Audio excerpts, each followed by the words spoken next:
My name is Megan McKenna, and I work for National Park Service as an acoustic biologist with the Natural Sounds and Night Skies Division. I guess what you could say is I'm a scientist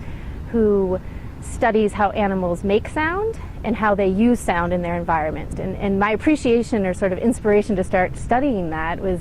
sort of came at an odd place. I did some work with dolphins earlier on in my career, and we were doing CAT scans on their heads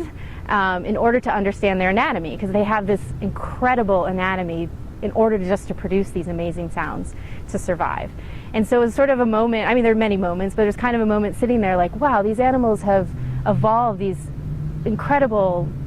sensory capabilities to explore their world acoustically. And we're very visual animals, so sometimes we don't think about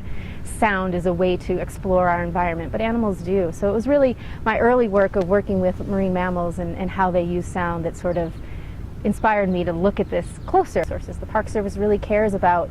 not only what people hear, but what wildlife experience in terms of the sounds that are in the environment. And so this was a great opportunity for me to not only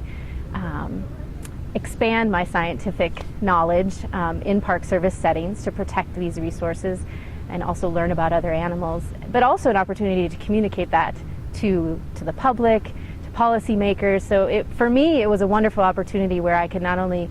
expand the scientific background I had and do it in magical places, but also the Park Service is about communicating to the public and has that interaction. I would say get excited about the natural world around you, and you don't have to go to a national park. You could go find nature in your backyard, or you could find it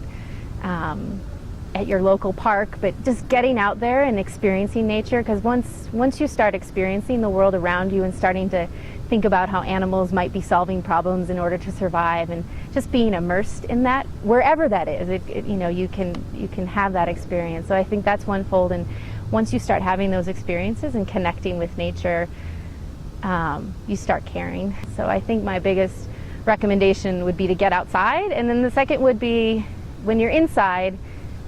to really want to learn, to have that curiosity, to, even if it seems silly what you're trying to learn, find the excitement in it, because if you want to be a scientist, you have to love math, and you have to love